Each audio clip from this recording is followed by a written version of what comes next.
Well, I got a phone call a few years ago, said Bonneville is where you need to be. So I packed it up and I headed west just to see what there was to see.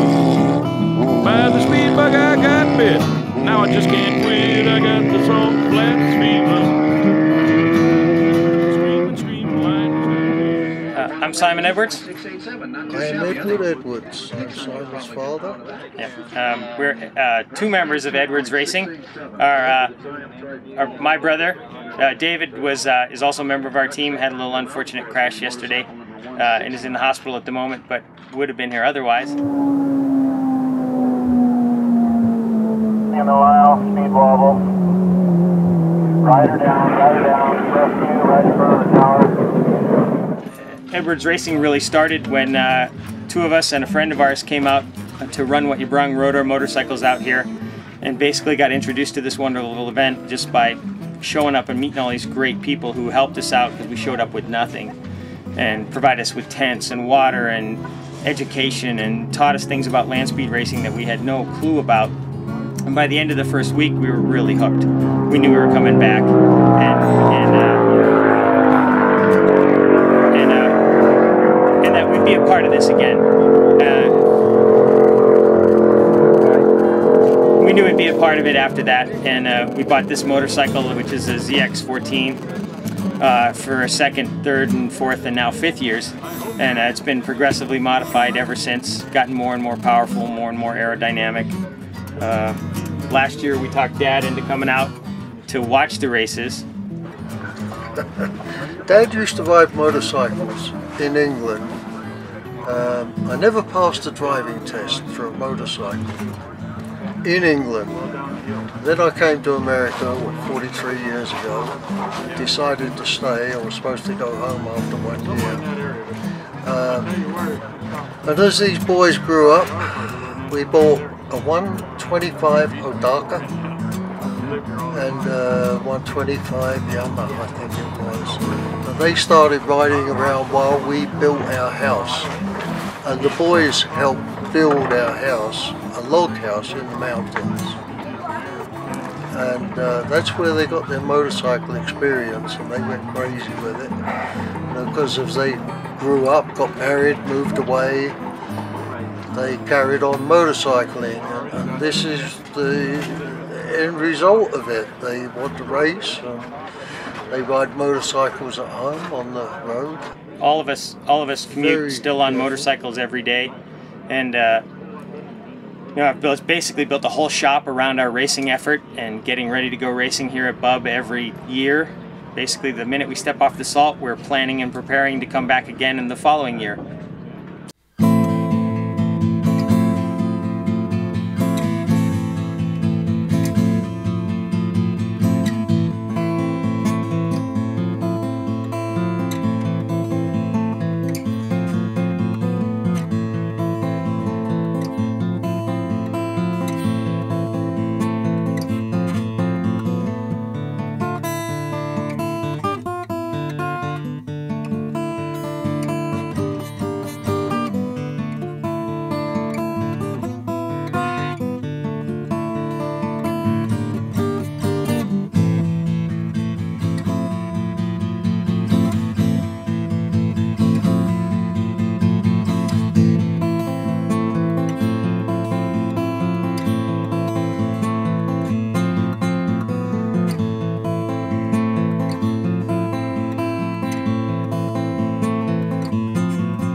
I came home from the war in Afghanistan and had a lot of trouble adjusting to being back in society, and was really looking for something that would give me a huge adrenaline rush and be exciting and keep me focused, and I couldn't find it. And I came out here and just stepped out onto this desolate, white, flat place and met some of the most wonderful people in the world.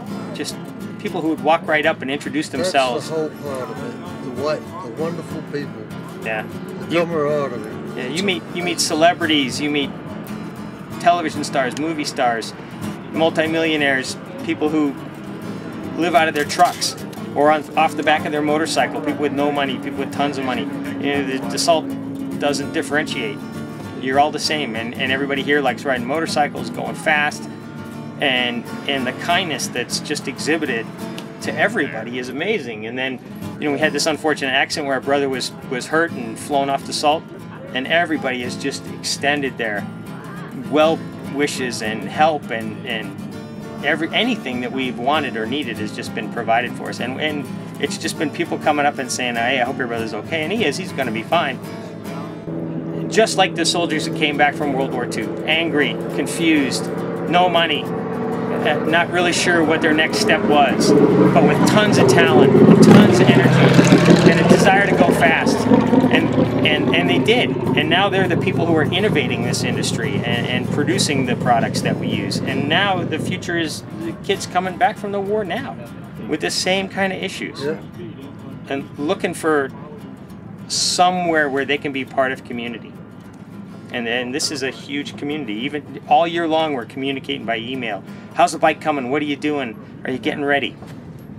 And you walk out here, just the guy next door, Randy, just walked right up. Hey, good to see you. How you been? How's the bike? Yeah. Ready to go?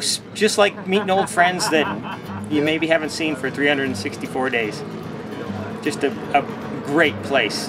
And the whole Manning family, Dennis, Delvine, Pete, Charlotte, all of them, every single one of them, they just, and the volunteers, they go out of their way to put this event on. Without them, we couldn't do it.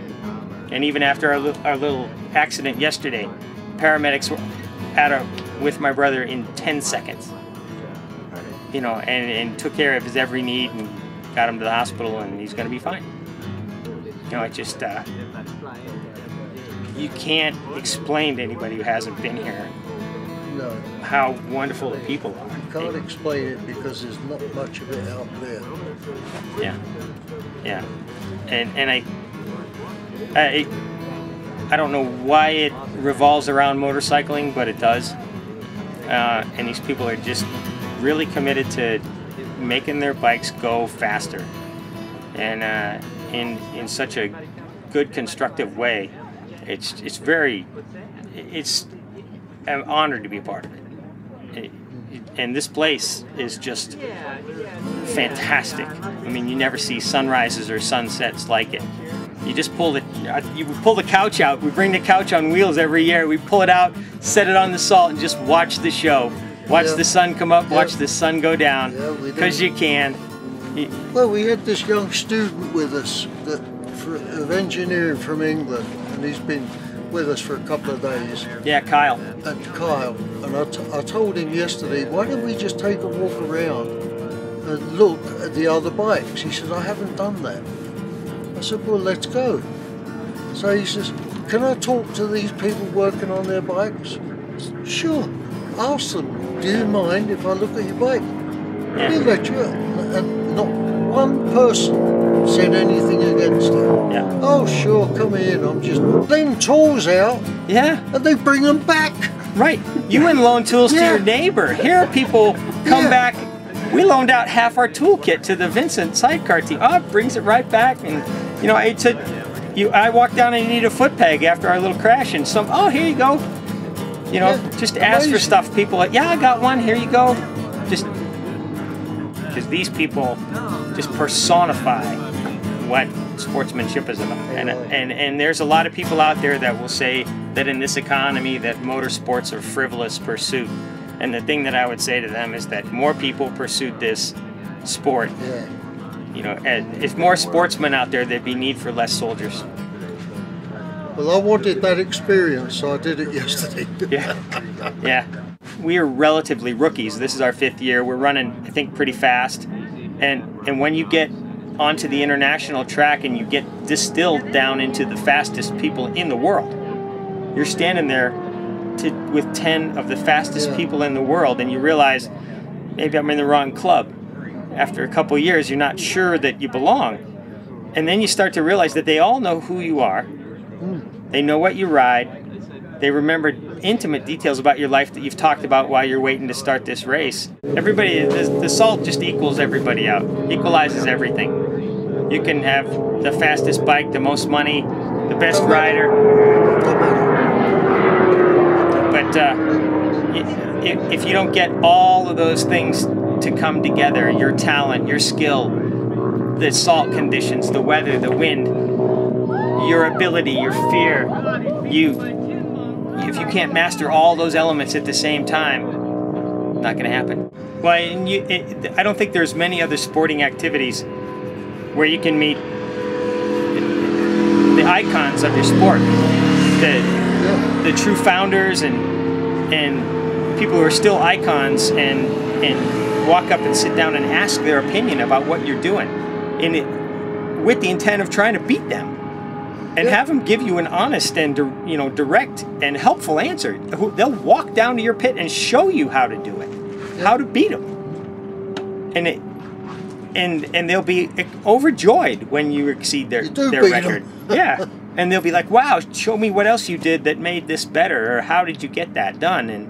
And they just bend over backwards to help you. It's like, where did this come from? And we've been out here 5 years. We don't have a record. We don't care. We'll keep trying, and one day all those things will come together, and we'll have the talent and the skill and the right set of circumstances, and we'll get it. And the thing is, we may get to keep it 2 minutes or 10 seconds. Yeah, we've been coming close. We're right up on it, and we come right up on it, and then somebody blows it away again, and it's just out of reach, which is partly what makes it so alluring. And you try to tell people, why would you ride your motorcycle that fast? And because it's there. It's just so peaceful. Yeah. I'm just riding my bike with nothing to worry about hitting. All I got to do is ride my bike. I'm always so nervous, and my hands are shaking at the. I've been in combat, for a long time, and I'm not as nervous. But I go to the start, my hands are shaking. I'm shaking. But once the Stacy, the starter, come up, straps on, chin straps down, helmet's locked. You know how to do, Simon. You're all set. Gives me that starter flag. All I have to do is ride my bike, and everything else just drops away. And I just got that ribbon of salt, and all I got to do is just ride. You go down to the start, and Stacy and Kirk and a bunch of the other guys are down there, and they go through their spiel to get you started, and it's just calming.